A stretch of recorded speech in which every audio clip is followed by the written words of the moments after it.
I need help. I need help badly. Where am I going to stay? I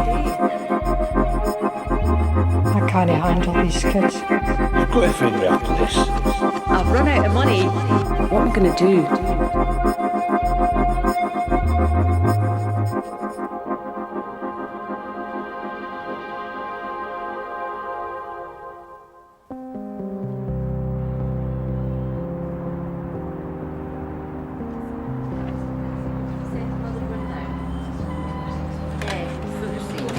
Hello, Emergency Social Work Service. Hello, Emergency Social Work Service. Hello, Emergency Social Work Service. Hello, Emergency Social Work Service. When the Edinburgh social work centres close, the emergency team take over. There is nowhere else for them to go. They will have to stay there this weekend. So that's it as far as we're concerned. All through the night and every weekend, highly experienced workers are ready to deal with any kind of crisis. He doesn't have any money. She's hung up on me success. No. We're not going to take your kids. Nobody's going to come and take kids away from you. Yeah, basically she's asking for someone to go out and collect her son because he's a wee fucking bastard and a wee shit. And that's just what he's like, and that's in quotes. Marie, listen, Marie. Jill Dawson's got a call from a young mother at the breaking point. Why don't you go to the house and we'll get someone to come round and visit you? She's just extremely upset and wants her kids taken away because she can't manage them anymore. Too much. And they have actually been accommodated on an emergency basis. The team are worried for the safety of Marie's two small children. Marie says she has no one else to turn to, so Jane and Jill need to see what's going on.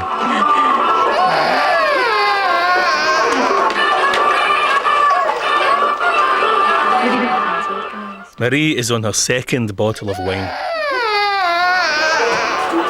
I cannot handle the kids for 1 minute longer. They've not had their tea or nothing. I never drank, and after I phoned you, I went and bought 2 bottles of wine. That's how bad I feel. So maybe we could try and fix up for him to go this weekend. No, I need them away overnight. I need to sleep. Even although you're really struggling, and I can see that you're really struggling, the honest reality is that there isn't really anywhere. We have no resources tonight. We checked that before we left, and there was absolutely nothing. So what we're going to have to ask you to do, Marie, is just to call on the strengths that you have as a mum, and we can look at doing something for you tomorrow. You really don't want to have any more tonight. It's just going to make you feel worse. I mean, I'm aware from your case records that, you know, you have come off drugs. You are on a methadone programme and you're doing really well. I really need a break. I know you do. I really need to sleep. I know you do, and I can see how tired you are. You can't tell me you've not got any places, so I can't handle it. I'll walk out. You'll have no choice but to take them. Well, I don't want to be separated from them either. I know you don't.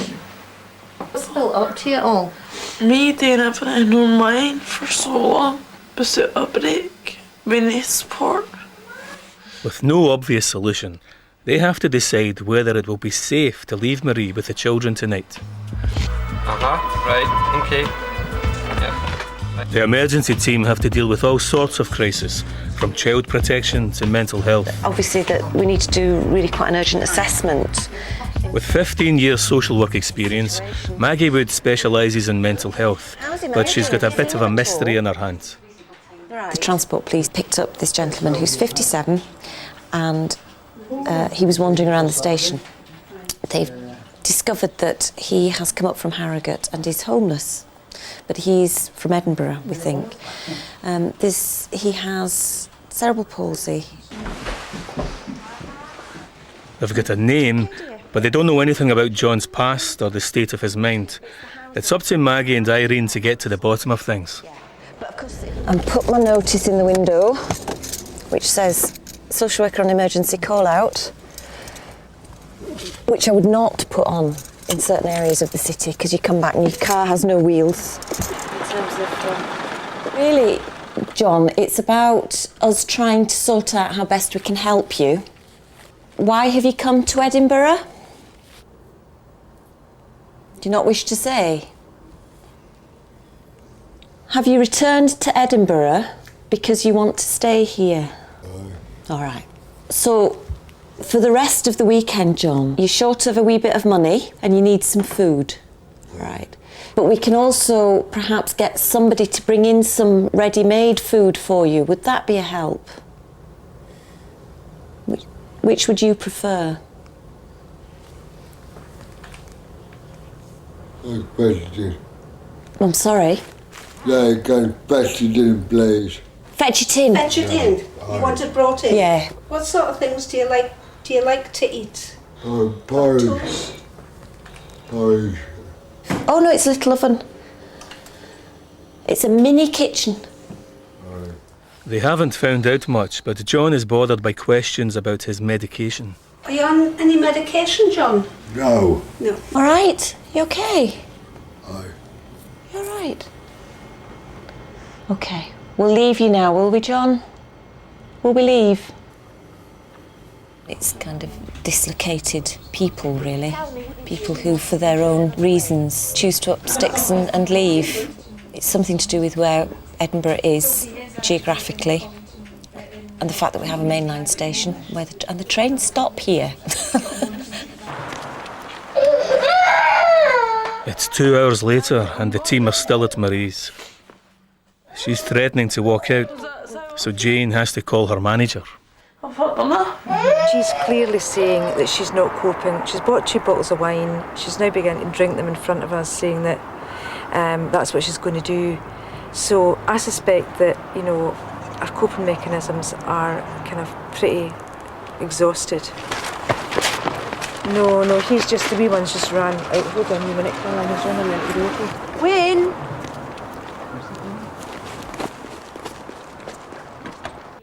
Back at HQ, workers are trying one last time to find places for the children.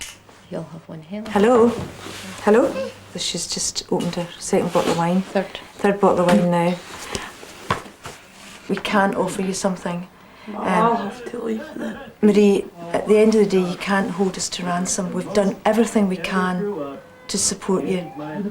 These children are your responsibility. We've exhausted everything. Why would I tell you that if that wasn't true? Why would I tell you that if it wasn't true? If I could deal with one more night, then I wouldn't say I can't handle it anymore. Okay. Marie is left to cope on her own, but she has been promised help with the kids for the following day. The lack of resources is a constant bugbear. Quite useless because you couldn't do any more.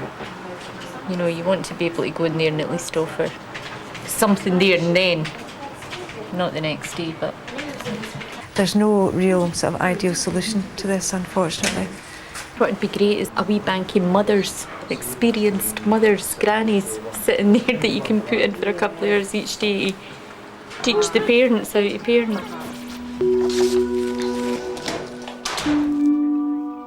It's Friday night, the busiest shift of the week. Maggie's on duty again. Joe, how much money did she give you and how much money do you get from her? A homeless teenager has rung in claiming that she hasn't received her full allowance from her social worker. You mean that she gave you £15 to last the week? Right, OK. Can you hold the line a minute, please? It seems clear to me, and I feel heartsick for this girl, that £15 isn't going to last very long. We have a duty and a We have a responsibility. duty anyway, and let's help her out. OK, thanks, Anne. What we need you to do is to come up here, and we'll give you £5 until tomorrow. We've got really quite a thick file here on her. That's just the contact that the emergency team has had. This girl, we assumed parental rights on her a long time ago. And she's been through a number of foster care homes and residential units. Nice to see you. Finally meet you. Come in and sit down. OK, so there's £5 for you.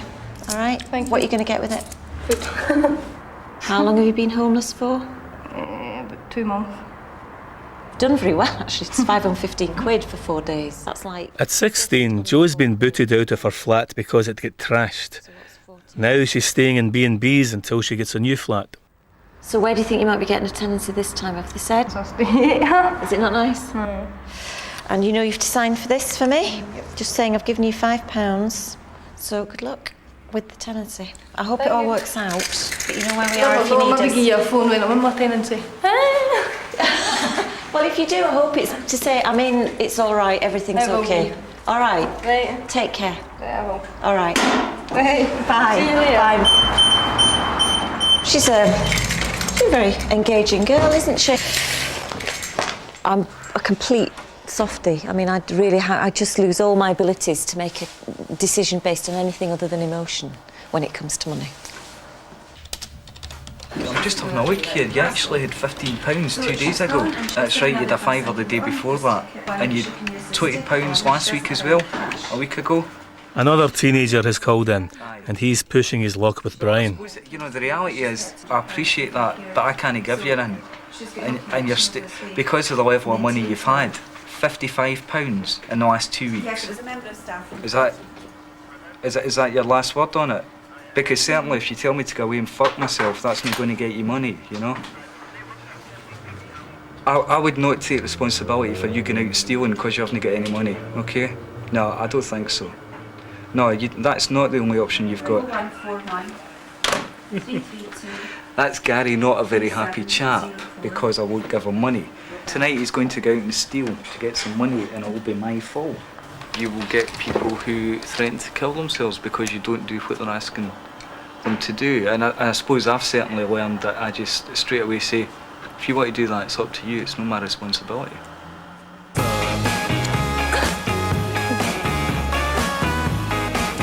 The £5 that homeless Jo got from the emergency team didn't last long, especially as she chose to share it with her boyfriend, Alan. Last night we got bread, cheese, coleslaw, Juice. a bottle of juice And a paper. and a paper, and that was it. That's all a £5 gets you. Jo has been moved from one carer to the next, almost from the start of her life. When I was free, I was taken to foster carers.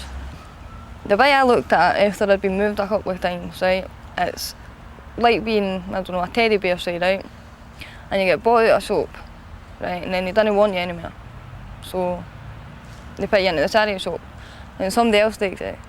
It's just like that, it's just like getting moved about a lot, and sometimes you don't care where you're at or what you're doing. Basically, Alan is all I've got through here, right? I can talk to Alan. Alan just isn't my partner, he's my friend as well. In fact, he's probably my best friend. But things are catching up with Jo. A letter from her social worker has been sent to the emergency team explaining that Jo has pulled a fast one. She'd had a full amount that week and she'd spent it. And when speaking to Jo after receiving the report, she quite clearly said if she'd told the truth, she knew she wouldn't get any money. She said she had 15 on Monday, yeah. So she might have been lying. Fancy.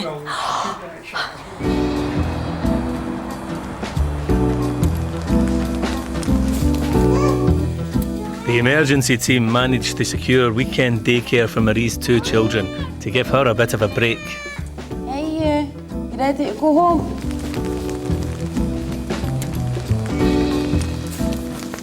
I never ever needed a social worker. It wasn't until I started taking heroin I really felt like going away and buying a bit of heroin. That's why I went and got the wine. I thought, Ken, I'll go out and buy it and then I'll just go back to square one and that'll be it. I don't want to touch it. I'm not scared at all of my children being took off me because I know I'm a good mum. My wee boy's hyperactive. He's really affectionate, he's full of love. He says to me things like, Mummy, you're beautiful, and Mummy, I love you and everything. And I think it's out of insecurity now because his dad not been here. His dad got the jail. So he's really insecure now. Did you miss me? We missed Mum. Oh, my bairns have got a dad. As soon as he comes out of the jail, he'll come home and things will go back to normal. My boys will have a mum and a dad. I just need to be strong while he's in the jail. Oh, goodness. Des Gale has been unravelling the mystery of John, the homeless man. Right then, shall we go? He's going to take John a hot supper. Can I have a fish supper with salt and sauce, please? Des has looked into the records and found out that John has a habit of running away.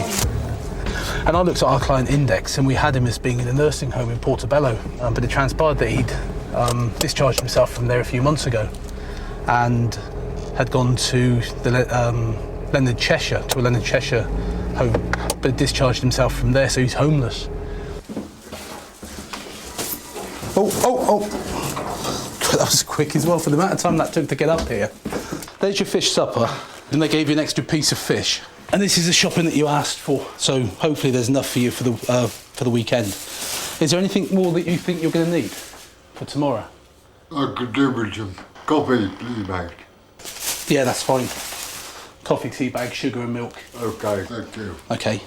But if you can just sign there to say you've received the price of the fish supper.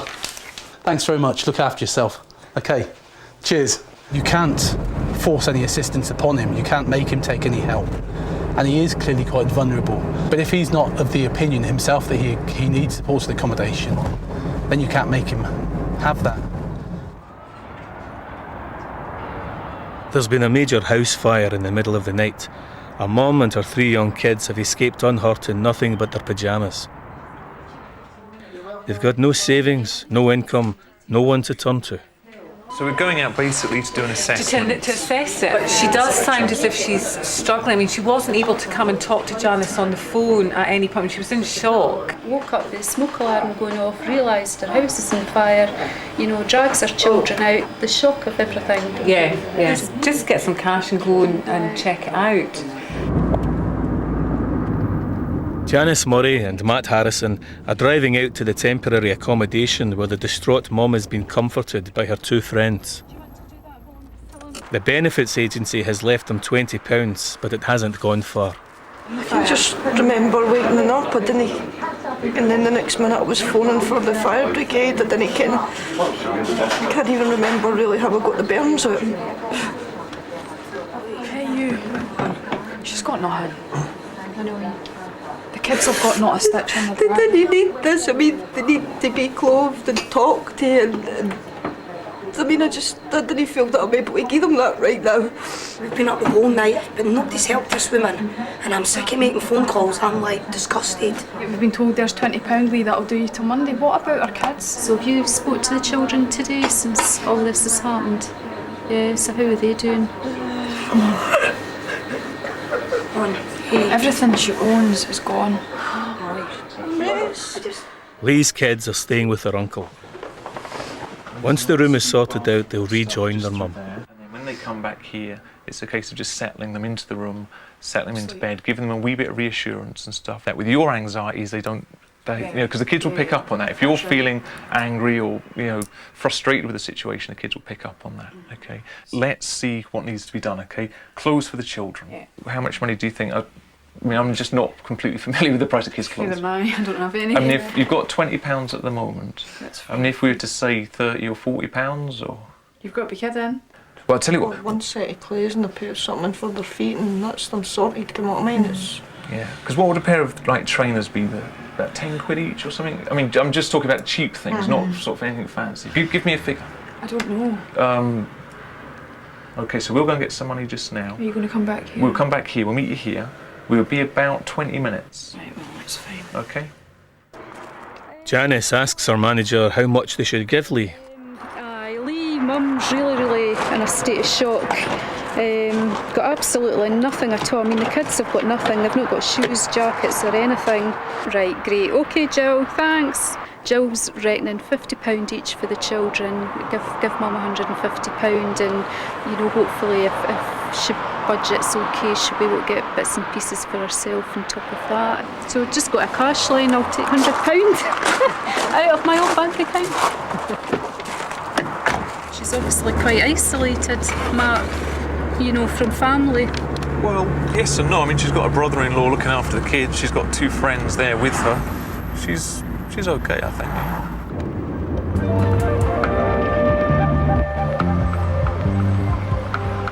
While she has been living in B&Bs, Jo has used the emergency social work team for more than just the occasional fiver. Emergency social work's alright. Anytime I'm feeling lonely during the night, I can phone the emergency social work team and just sit and talk to them. Do you know what I mean? Even if there is an emergency, do you know what I mean? They've been better parents than my actual parents would have ever been. My dad had an alcohol problem. My mum suffered from depression and that, and it's not really a nice way to be brought up in, eh? Jo has come to pick up her allowance and talk to her social worker Darryl about making her money last. Okay, thanks. Jo is very good at giving her money away. She's very good at helping other people and putting other people first, and it's so frustrating because she leaves herself with no money to buy her basic essentials. See when I was past the hall? Nah, what's it for? No, but I give you this then and I'd hate to be your child. Well, hopefully my child might actually sit down and do some budgeting with me. And it's terrible for me to say that this bottle of Coke here is a luxury. You could have had a big economy bottle for 60p. But that tastes minging, it tastes like water, sugary water. So you've never bought economy, but how often have you run out of money? Darryl, phone me tonight and I'll tell you. Because she'll have run out tonight again. But Jo sometimes thinks she's got this safety net here, which is the social work department, and regardless, we will bail it Do you want out. me to actually tell you what I call you? Go on then. My local bank in Scotland. I rest my case. Darryl is the only help Jo's got right now because her boyfriend Alan has just been remanded for driving offences. Well, my partner's had to go away for a wee while. 6 months maybe, but hopefully he'll be back.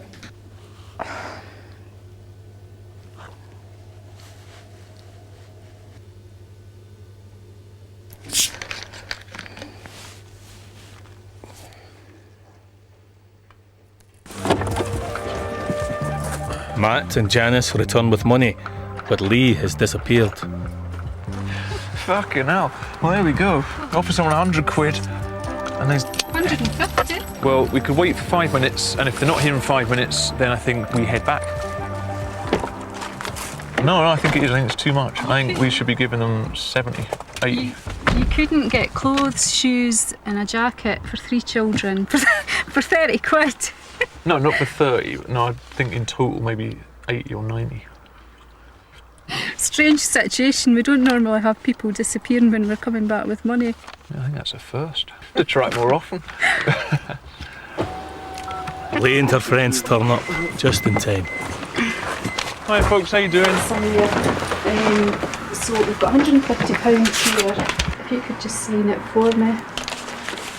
You know, whatever you need to get for yourself and the kids, if you could spin it out with that money, then, you know, good and well.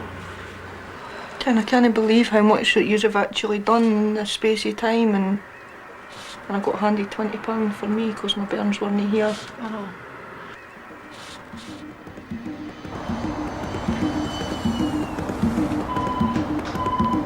Try not to think about it. Just let me phone them and then I'll phone you back, and don't get upset. If he comes round and causes any hassle whatsoever, just contact the police. Because I appreciate what you say about, you know, life's pretty hellish at the moment. No, I can help you if you carry on talking to me. It's gone.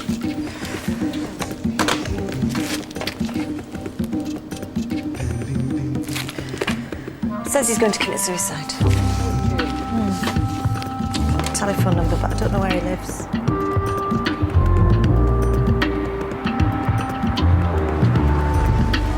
Once the weekend was past, the emergency team referred John's case to the homeless unit, who are helping him to get back on track.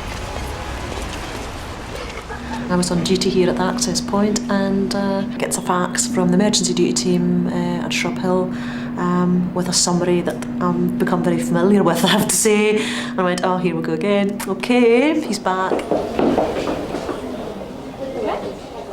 What do you think? The time when I started working with him, he'd slept rough, lost all his possessions, lost all his benefits, didn't know where any of this stuff was, his bank books, everything. Yes, I am. But ultimately John ran away to a much worse situation, which was sleeping rough. I mean, you know, gosh. It looks better, so you can pick up the women easier. All right. How much? How much? Altogether, it'd be £189. It is a real dilemma when you're presented with someone with severe needs, and central to that dilemma is their hunger and need for independence, to the point where they'll put themselves at risk. Ultimately, that's John's choice.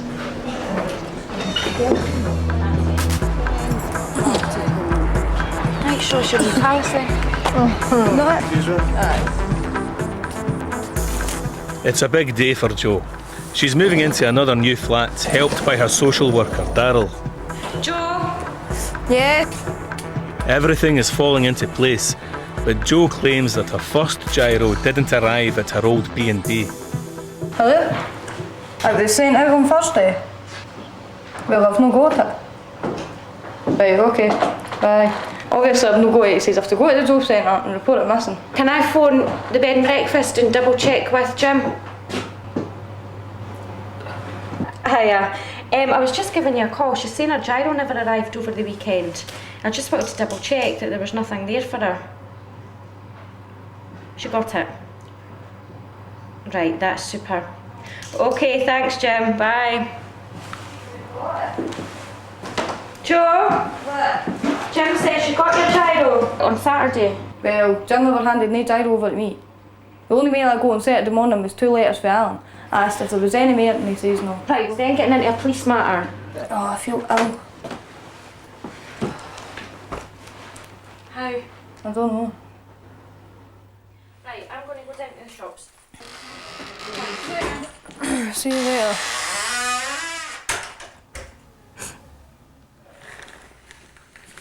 Jo will be living alone in the flat, while her boyfriend can only write to her from prison.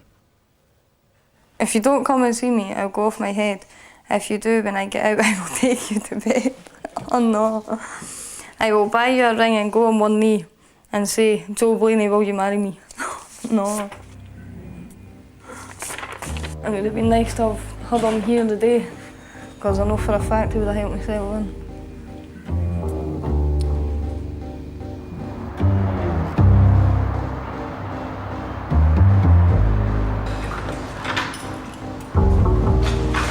Two days after the fire, Lee has gone back to the burnt-out flat. I mean, I didn't realise Ken would have helped out as much as what they did. They were pretty there for you. No. Anything that you really wanted. That was just to phone them. Take the kids into the daycare centre, but obviously you've heard scary stories that kids Once get they're put away, away, that's it, they didn't come so back again. That was the first thing I noticed when I walked into Bern's bedroom, was all the smoke that was left lying on the top of his bed. I thought, Ken, they were all lying in that. I could never be without them under anything, and that's just made me realise how lucky that I am to actually have them, because they're no bad parents, really.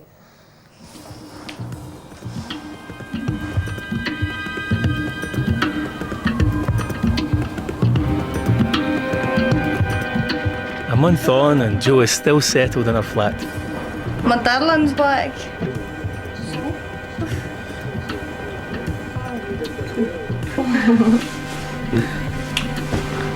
Oh,